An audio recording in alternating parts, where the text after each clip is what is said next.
Malam guys, masih sama gua Dika, seorang konten kreator di bidang horor, ya konten kreatif juga. Dan kalian masih di program podcast lembur malam-malam bulu kuduk merinding.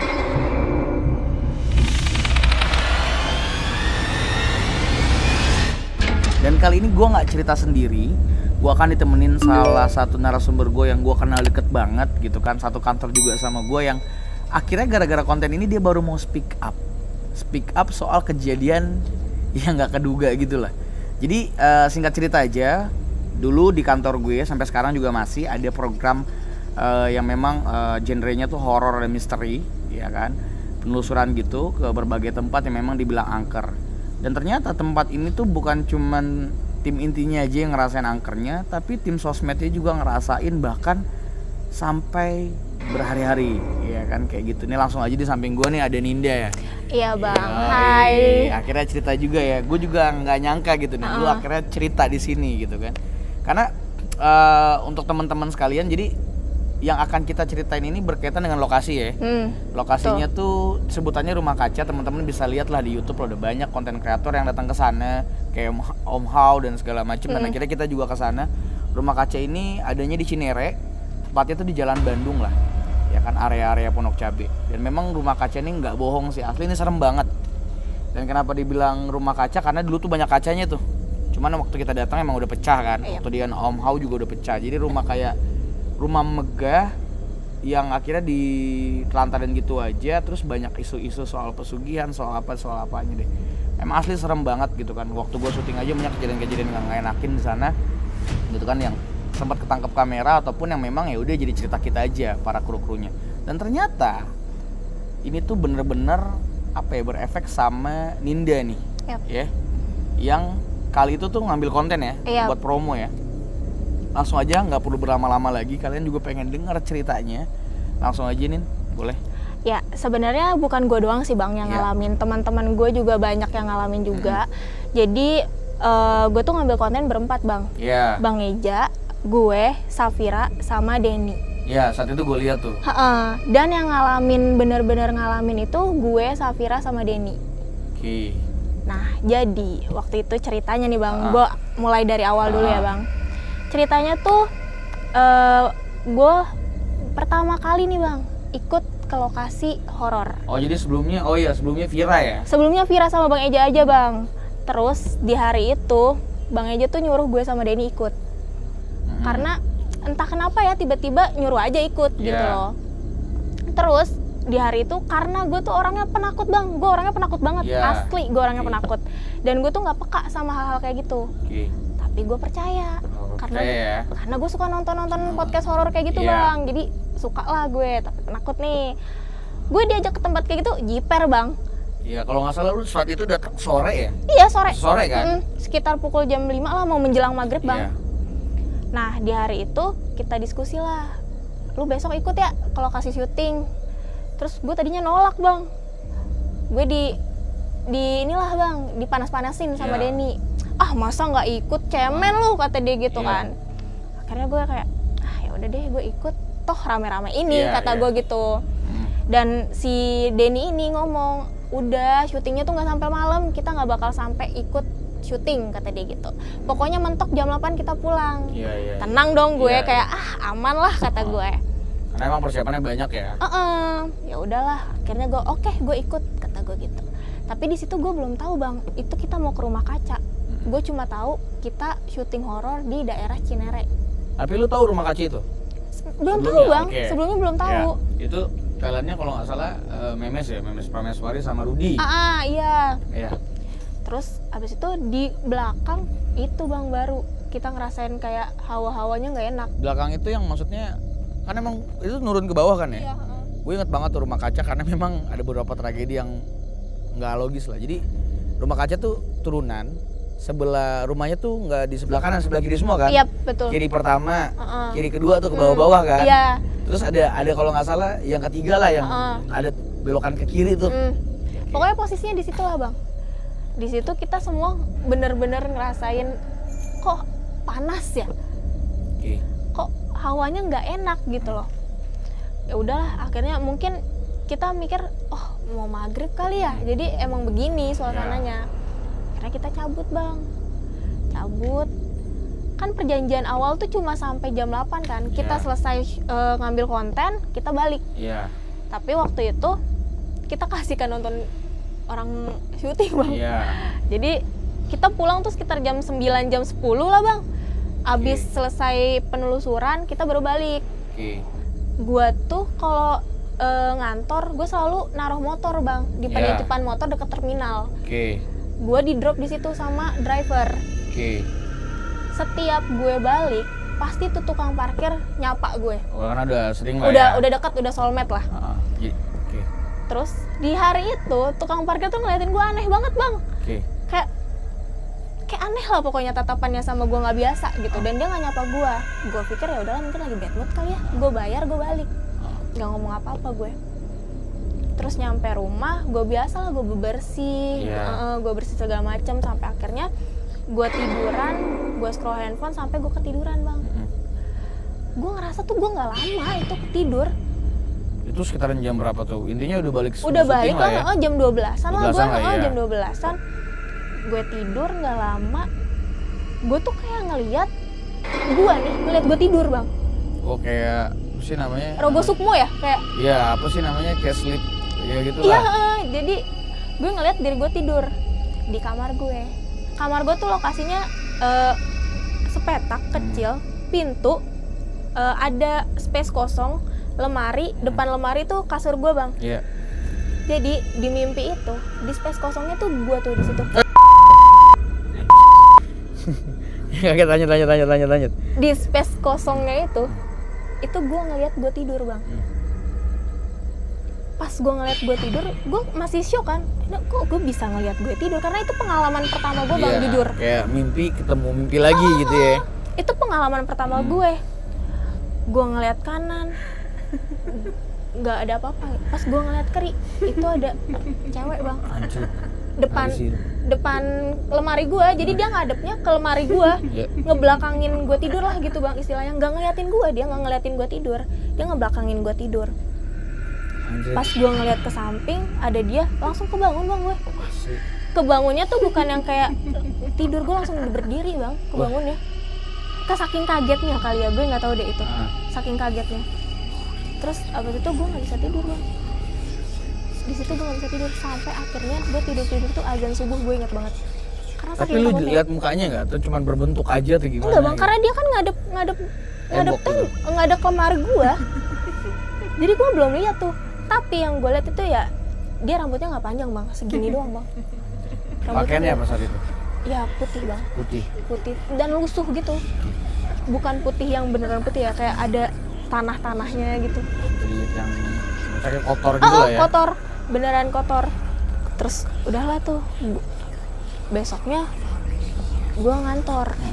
Biasanya bang, kalau Safira abis dari tempat horor pasti dia cerita-cerita sama kita. Cerita ya?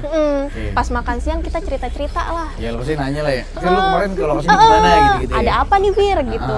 Tapi di hari itu nggak ada bang yang mulai obrolan tuh. Gak ada yang cerita gitu. Gak ada yang cerita. Jadi lu juga sungkan kan? Jadi gue sungkan. Mau cerita antar gue ngada-ngada lagi ya kan? Gue mikir kayak, oh mungkin karena kita semua udah ikut ke lokasi, jadi ngapain diceritain lagi gitu kan? Gue juga nggak ngegubris tuh mimpi gue nggak ada kepikiran itu kayaknya dari rumah kaca. Nggak ada bang. Gue pikir itu cuma mimpi gue biasa aja. Biasa aja karena lu habis ke tempat horor jadi ke bawah aja gitu kan, jadi ke bawah suasana lah gitu. Bener. Terus malamnya gue mimpi lagi bang, kayak gitu berulang terus bang.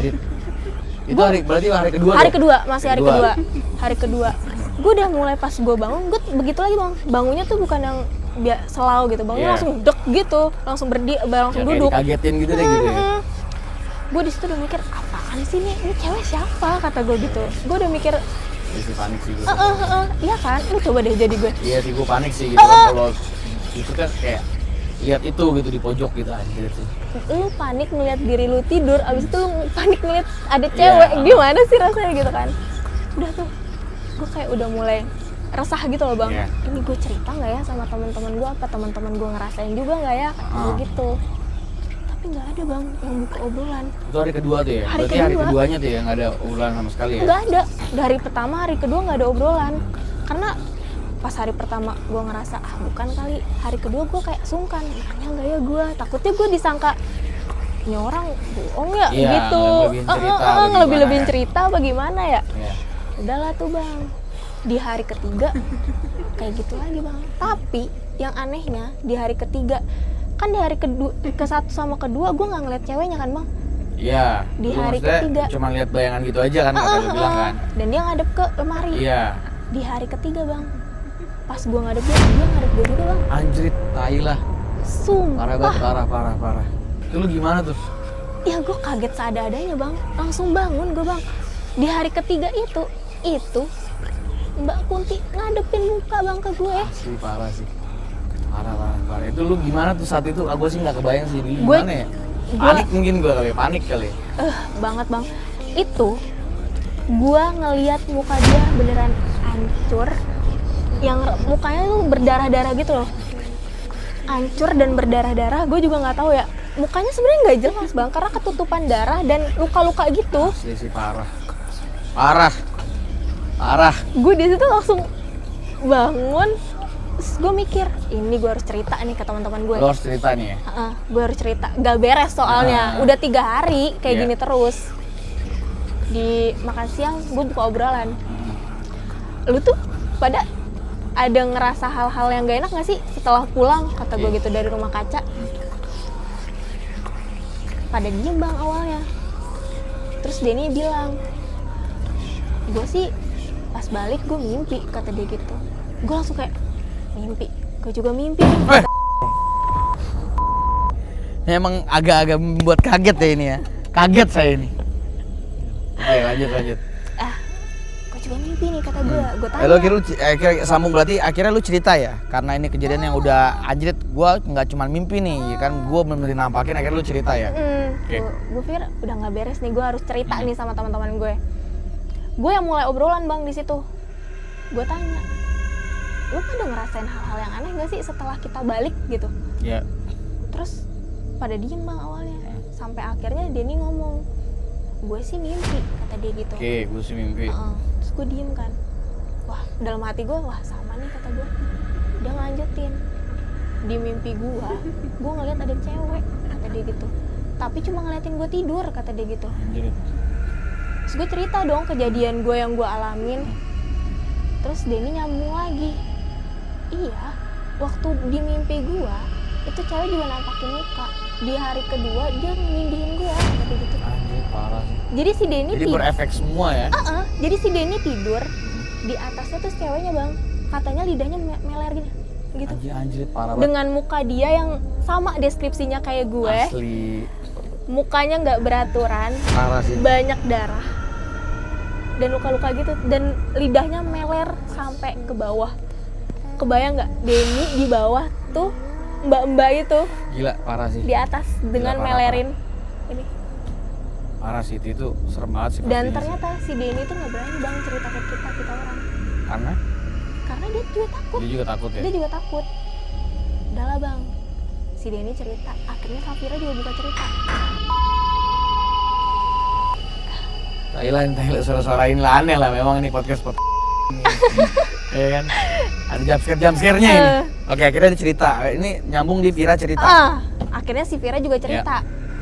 Vira cerita, katanya setelah dia balik, dia nggak langsung beres-beres bang. Dia main handphone dulu, nge-scroll TikTok kayak gitu bang.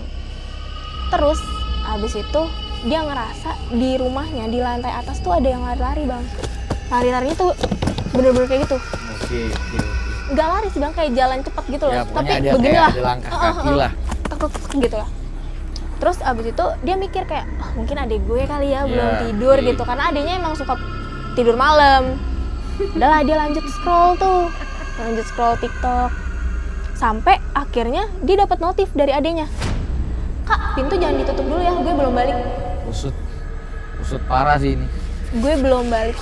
Di situ Safira katanya benar-benar langsung bersih-bersih. Itu dia hari pertamanya ya? Iya, baru balik banget bang. Baru balik banget dia. Terus di situ aja, sampai situ aja kalau Safira. Nah yang digangguin parah tuh gue sama Denny. Sampai 3 hari gitu. Sampai 3 hari. Ya, akhirnya hari keempat Hari gimana? keempat gue nggak mimpi yang gue ngeliat gue tidur bang. Oke. gue itu gue nggak tahu itu mimpi atau bukan, tapi real banget. Pas gue tidur, gue nengok ke samping.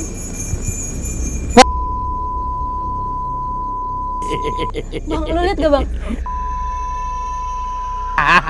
Bang, jadi di podcast ini tuh ada manusia-manusia ini di belakang kan yang mengganggu jam sekarang bener-bener.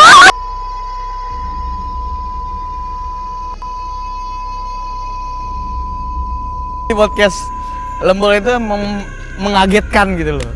Itu kerjaan teman-teman kita aja supaya kita tidak terlalu fokus. Bang, ini kita nggak apa-apa bang, lanjut bang. Iya nggak apa-apa, lanjut. Sumpah, Jadi itu teman-teman kita lah, teman-teman kita yang kurang kerjaan di belakang selalu mengganggu kita jam share Sumpah. Oke, lanjut. Jadi tapi aman nih bang. Iya aman. Itu bukan setan, itu emang teman-teman kita aja usil. Anjir. Oke, lanjut. Nah, di hari keempat tuh, gue bukan ngeliat diri gue lagi bang tidur.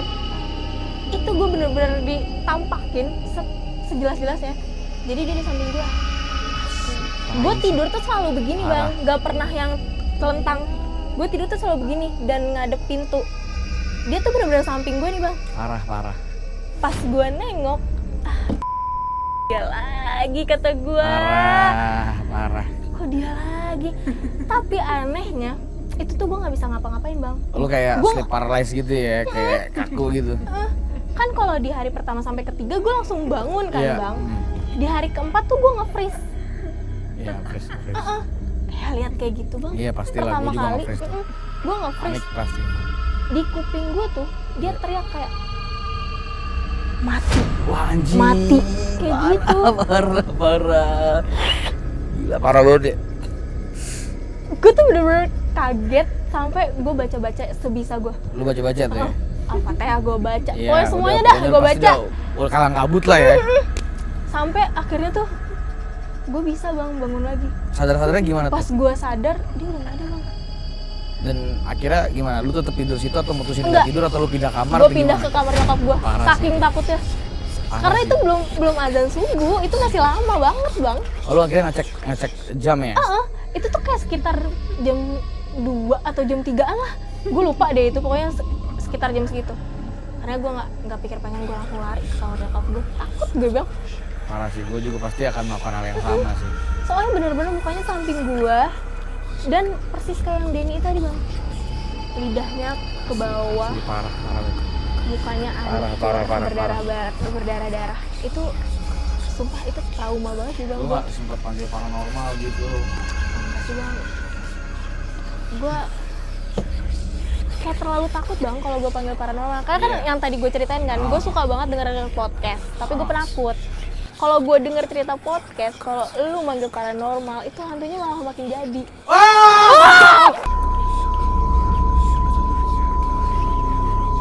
Jadi guys, ini di podcast ini emang jantungan gitu. Jadi apa ya? Jadi podcast yang tidak bisa diam. Jadi podcast yang tidak bisa diam gitu. Jadi teman-teman ya.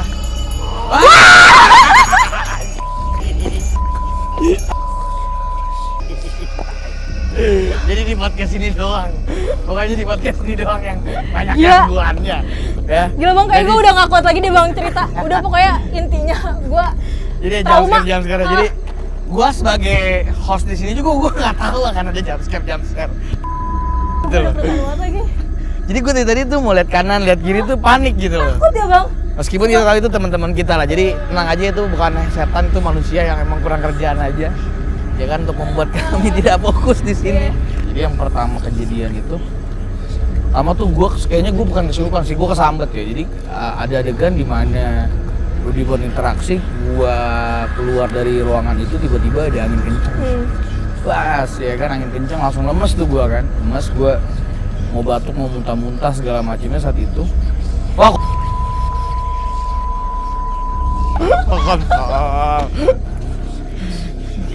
jadi di podcast ini memang begitu teman-teman ya. Berceritanya tegang, bang, tegangnya. Aja apa ya, bang?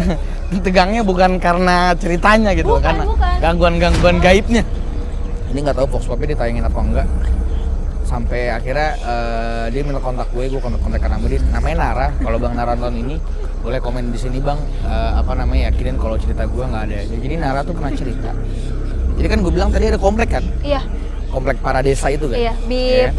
Ya kan BIP gitu kan? Komplek para desa itu. Jadi dia tinggal tuh paling ujung yang dekat banget gerbangnya sih. Rumah kaca itu. Jadi dia tinggal tuh berdua sama nyokapnya, gitu kan? Dia balik, awalnya dia ada balkon atasnya gitu lah. Dia di situ terang-terangan lihat kuntilanak itu duduk. Kuntilanaknya duduk di situ. Terus kuntilanaknya duduk di situ. Akhirnya dia masuk ke kamar. Ada lagi, dia tuh sampai 3 kali kejadian lah. Yang kedua tuh yang paling gak asik sih menurut dia. Yang kedua tuh paling gak asik adalah dia pulang, lihat nyokapnya tuh lagi nonton TV. Terus Bang? Pas lihat di kamar nyokapnya lagi tidur. Reaksi dia gimana Bang? Iya panik, kaget gitu. Jadi apa ya? Jadi tuh gini. Jadi Nara ini tuh sebenarnya bukan narsum yang bakal gue wawancarain gitu. Dia cuma ngeliat kegiatan kita syuting lagi bawa anjingnya, dia cerita gitu kan. Emang serem nih. Sumpah, karena gue juga ngalamin. Apaan Bang? Dia cerita, gue bilang kan kayak gitu ya. Dia cerita, udah tuh. Udah gitu. Akhirnya kenapa dia bilang ini semua berkaitan dengan rumah belakang? Jadi ceritanya nyokapnya tuh belanja sama supir taksi. Minta bantuin dong, bawa dong ke atas dong. Kita bantuin bawa ke rumah. Jadi itu rumahnya tuh kayak belakangnya tuh ada tembok-tembok gitu lah intinya. Dibawain. Oh iya. Tas supir taksinya itu ngomong, "Bu."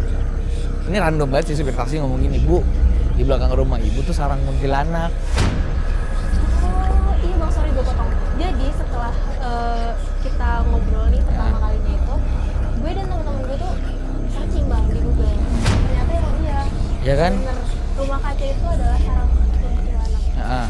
Rumah kaca itu adalah sarang kuntilanak. Itu banyak banget di artikel. Iya, maksudnya gitu. banyak gitu kan. Iya.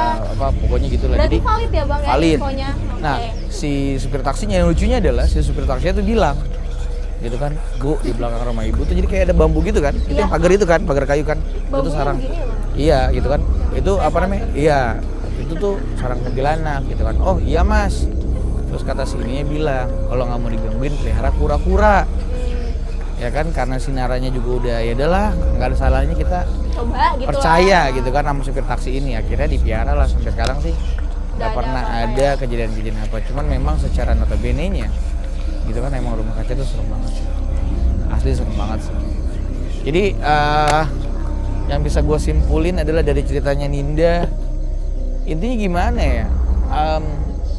Ya kita nggak pernah bisa menebak ya mistis itu seperti apa sih. Kalau lu pikir lu nggak mengganggu juga, ya reasonnya nggak kayak gitu juga gitu kan. Kalau lu mengganggu ya apalagi kayak gitu. Intinya ya kita tetap mawas diri aja, percaya bahwasannya ya selalu ada mereka lah ya. Di setiap tempat Ya selalu selalu ada mereka di setiap tempat. Oke guys, mungkin itu aja ceritanya. Nin, ada tambahan lain dari Ninda? Ya gitu sih Bang, pokoknya gue trauma lah ikut. Jadi nggak pernah lagi. Jadi Nggak alasannya pernah itu lagi. ya, Iya. nggak pernah gue lihat di lokasi ya. Iya, alasannya itu. Oke. Jangan nanya-nanya lagi Bang, kenapa kagak ikut syuting? Iya. Itu alasannya. Kenapa viral lagi kalau nggak Bang Eja Ah. lagi? Wah, podcast di sini tuh ada wanti-wantinya gitu ya. Duh, udah kali ya Bang ya? Iya, Udah kali jadi, ya? oke, Gue teman-teman capek banget sekalian. Bang. Ya kalau lu suka konten podcast kita kali ini asli bangku sampai rusak. Gitu kan, jangan lupa like, komen, dan subscribe. Kalau lu punya cerita misteri, silakan kirim email di bawah ini. Nanti gue dan Indah juga akan coba mengulik kisahnya seperti itu. Ya tapi ya jangan kapok karena memang podcastnya agak jump scare gitu kan, seperti itu. Oke, gue Dika dan ini narasumber gue Ninda ya kan. Sampai bertemu di podcast Lembur Malam-Malam Bulu Kuduk Merinding.